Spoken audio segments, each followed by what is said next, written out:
Today I'm going to be breaking down the top 7 neighborhoods that people are buying secondary or vacation homes in San Diego. Specifically, we're going to cover the typical housing types per neighborhood, current price ranges, how walkable each neighborhood might be, and specifically for who each one might be the best fit. I'm Wesley Guest, a real estate brokerage owner here in San Diego. Let's hop right in.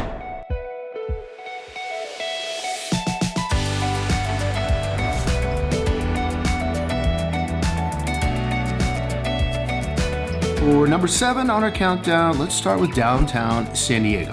Downtown San Diego, we're talking about the zip code primarily in 92101. So there's going to be thousands of condos and different types to choose from. Lots of options as far as secondary vacation condos, maybe a snowbird type of lifestyle, that type of thing. There's several sub-neighborhoods that make up downtown San Diego. Specifically in this video, we're going to focus on Little Italy. We're going to look at the Columbia District, and we're going to take a look at the Marina District. Now the city, it's high energy, city life, right on the water, like San Diego Bay. Area is going to be tops for entertainment, things like concerts, the nightlife in downtown. It's world famous. Day life is a ton of fun too. Lots of things to do. And it's a full-on touristy area. San Diego's a tourist destination. One of the primary places people are going to go is going to be downtown San Diego. As a resident down here or part-time resident, your secondary condo, you can definitely take advantage of all those tourist activities and fun things to do as well. And keep in mind, some of San Diego's very best restaurants are also located here. Now, walkability-wise, if you're looking for walkability, a high walkability score, this is going to be the area. Now, as far as score, we're looking at a number here right around 98, which if you've been looking at the walkability scores, that is very high, and I don't disagree at all. As a current resident in downtown San Diego, specifically Little Italy, on any given day, I'm usually going to be out about with these two little guys dragging me all around the city. Now, housing options that you're going to find in the Columbia District, the Marina District, there will be high-rise luxury condos, some of the most luxurious condos in the entire San Diego County. We're talking panoramic views of the bay, of the ocean, unbelievable.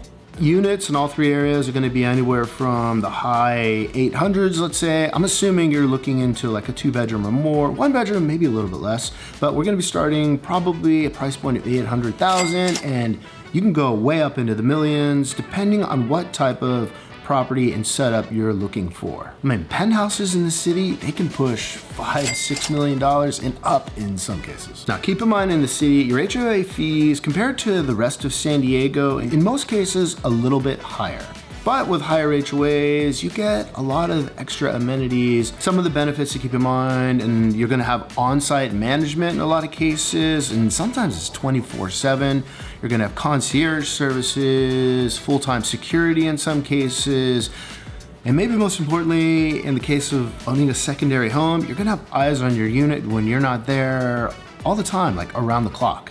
Now, who makes up downtown San Diego, the secondary home scene? It's a very diverse group. You're gonna get people that come down for the weekends from LA. You're gonna get people that come in seasonally from Arizona, maybe Utah. You can get people coming in from San Francisco. You even get people coming in from other parts of San Diego that live here and then they spend part of their time in the city. Now, transportation-wise, if you're looking for an area in San Diego where you maybe don't wanna have a car, you're not gonna need a car, this is probably gonna be one of the areas that you should consider. There's going to be transportation options. You're going to be able to access the trolley here if the trolley is going somewhere you want to go. Huge benefit to living in this neighborhood.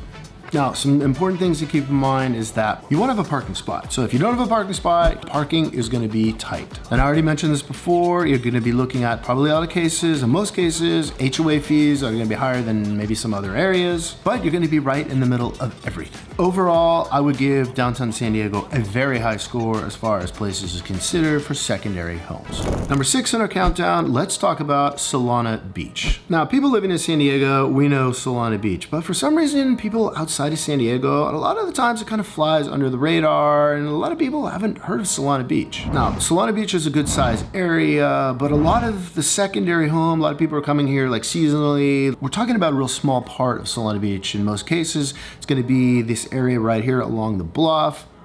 hundreds, if not thousands of condos. Walkability in Solana Beach is going to be very high. It's not, you don't have to walk very far to get into, like, let's say the Cedros district. You want to go check out a show at the Belly Up maybe. You want to go to the shops, maybe some restaurants. It's all very close and very easy to get to. Now, as I mentioned before, this area, a lot of it is made up. There are some single family homes and cottages in the area, but I think for most people trying to dial in your search, you're going to be interested in the condos here along the bluff. In most cases, you're probably going to be looking at least 800, 900,000. I think for what most people want, you're probably going to be looking at $1 million and up. If you were targeting like a single family home, like house, cottage in the area, you're going to be looking at anywhere probably at least $2.5 million, $3 million, $4 million, and they go up from there. So it's not inexpensive by any means. Now, kind of like downtown San Diego, Solana Beach is going to be one of the areas where you have access to the train. So there is a train stop there. It's going to be a stop for the coaster, which runs more frequently, and then there's going to be stops for Amtrak. So you can take advantage of the same things that you can going north as you could in downtown, let's say, but you can also take advantage of it and go south. So let's say you want to go down to the city, downtown for the day. Very easy to do. You can go down for like a San Diego Padre game maybe. Very easy to hop on the coaster for that. Now, the reality of living in Solana Beach is that there's going to be inventory available to choose from for sure. There's always going to be condos on the market, but keep in mind, a lot of the complexes built along the bluff here are going to be slightly aged. I mean, they're not super old, but they're not super new. So expect some wear and tear and some aging to happen. Also, too, at the time of recording this video, you need to pay special attention. There was an assessment in one complex, $180,000 per unit. Also, too, I mean, complex is older. You're talking about like an 80s, maybe a 70s build in some cases. Some units are going to be recently renovated. Number 5 on our countdown is going to be Oceanside. Oceanside is definitely going to be one of those areas that I would consider, let's say, like a rising star, I guess, in a way.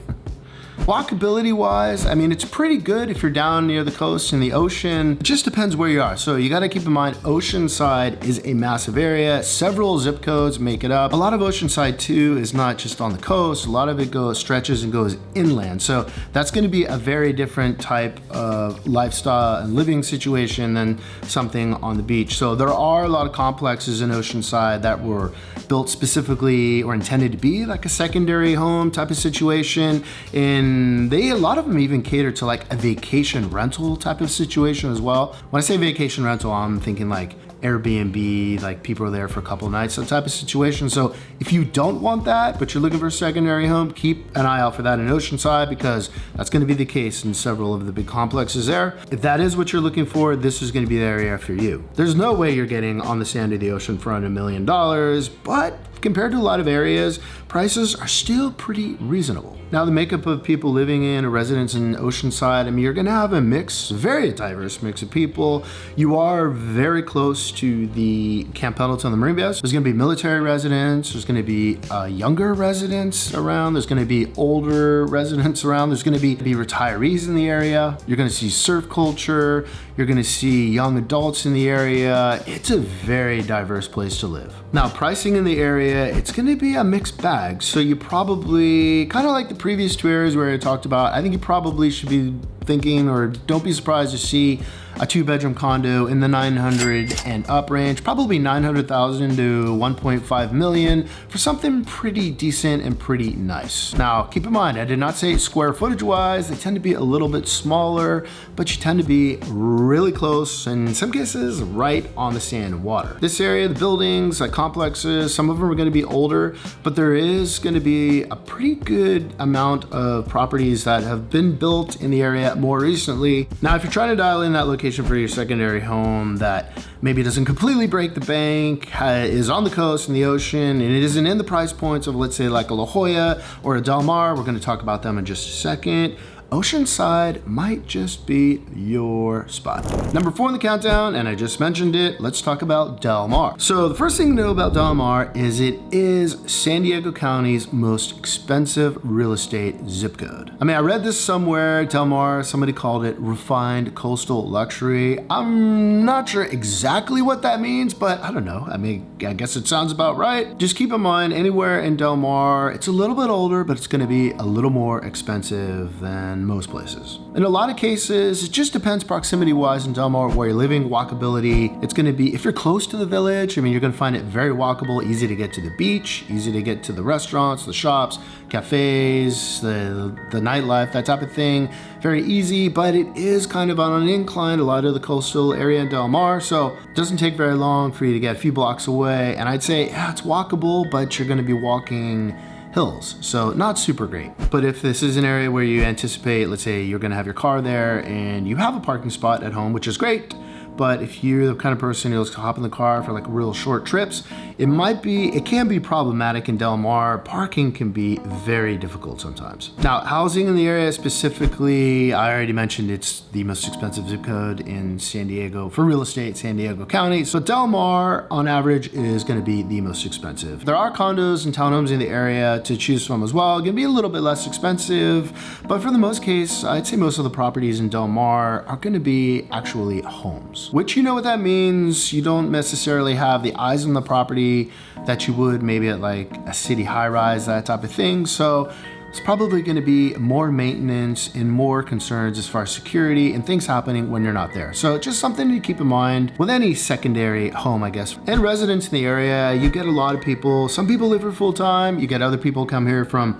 all the major metropolitan areas in California, Arizona, any of the nearby states. A lot of people come here. They're looking for the prestige, a little bit of nightlife, but privacy for sure. Number 3 on our countdown is going to be the world famous La Jolla. Now, the first thing to know about La Jolla is it's big and it's made up by quite a few different diverse or different types of neighborhoods. Some areas are going to be very walkable, especially anywhere near the village, maybe up and around Upper or Lower Hermosa, Wind and Sea. Even Bird Rock is pretty walkable, especially if you want to be close to Pacific Beach. But if you're up Mount Soledad, you're in the hills, let's say like an area like Muirlands, it's not going to be so walkable. You're going to have to contend with a lot of hills, and it's mostly going to be all homes around you in that part of La Jolla. You're going to need some way to get around. I mean, a car could work, but you will see people going to have e-bikes. You're going to see street legal golf carts in some cases. But just keep in mind, it's a lot of area to cover. Now, people with secondary homes in La Jolla, they live all over La Jolla. So it really comes down to